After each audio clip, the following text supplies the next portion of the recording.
And so what I want to talk about with the rest of our time is a question I've gotten very interested in over the past several years, and particularly in the last year, but some of the technology issues have been going on for quite some time, which is that if you look at something like this kind of economic, what I've been calling the economics of honesty, a lot of the assumptions, certainly in the world of biology, but even in anthropology and most people who look at any issues around honesty, is that being deceptive, we understand, can be beneficial for those who are being deceptive.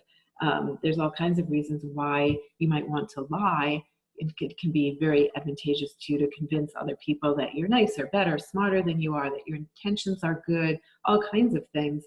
But we generally assume that it is not to one's advantage to be deceived, and that the recipients of any kind of dishonesty are not happy about it.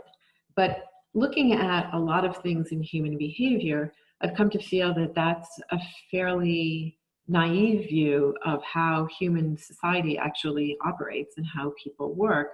And so I've become interested in looking at when it appears that there's almost a demand for being deceived, and what can the benefit of that be? We'll start a little bit with our contemporary politics, and then we're going to move on to robots. I'm sure many of you remember that last January, Sean Spicer said, "This was the largest audience to ever witness an inauguration, period." And the picture on the left is the inauguration he's speaking of. And the picture on the right is the same place 4 years previously at Obama's inauguration. Clearly, this was not the largest audience to ever witness an inauguration. But okay, so we can understand why one might want others to think their inauguration was the largest ever. It says they're important and that they're big and that that they're popular. But given the clear evidence that this simply was not true, not only why would they say it and then double down on it, but then why would many of Trump's followers agree with that assessment and repeat the story that this was the largest inauguration ever when it clearly wasn't true? Or another example is Kellyanne Conway, who, defending some of the immigration rules, cited the Bowling Green massacre. And it turned out there was never any Bowling Green massacre. It was completely made up. And when she was finally forced to admit that this didn't happen, said that this was an alternative fact. And the whole concept of alternative facts is a fairly interesting one. There aren't really, in the world of factual things, there really aren't that kind of alternatives. It's not an alternative fact, which of these was bigger. But it turns out that making these kinds of statements worked quite well. It got a lot of people very fired up in defending them. It didn't seem to budge very many people, certainly within Trump's base. Though from another perspective, it looks like they had been lied to. So why would that be? Why would it still be popular? Why would they continue to forward these stories on? And I think that this signaling theory gives a very interesting way of interpreting this. If you think about, and it's to think of this as, how does it function as a way of bonding people to a particular group?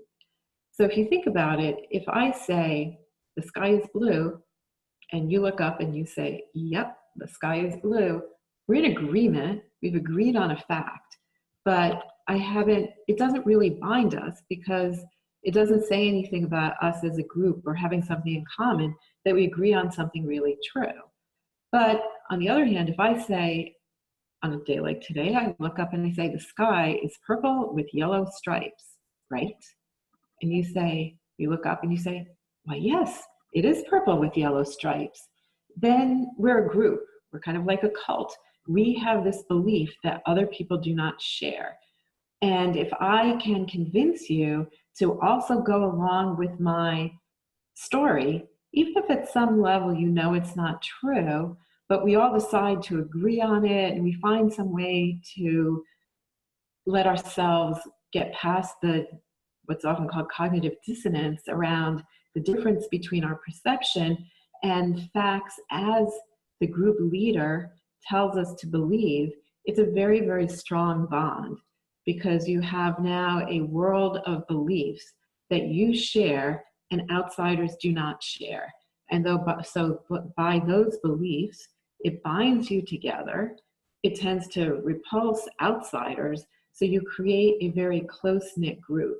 It also helps to identify those who it functions as a sort of loyalty test, that the leader or leaders of the group can come up with different tales that are at odds with your perception, and you will go along with what your leader tells you to perceive as opposed to what your senses tell you to perceive. And I think one of the other pieces that makes this very related to a lot of the issues around fake stories, et cetera, that we've been seeing in the last year is that if you look at the difference in how things like news are used by people, when you're reading a newspaper by yourself and it's not a social experience, you're kind of reading for information. I mean, you may be talking to people about stories later, but it's primarily a personal information about gaining information. As news has moved into something that people read online, and sharing news online has become a more important activity, it changes the types of stories that are useful to people.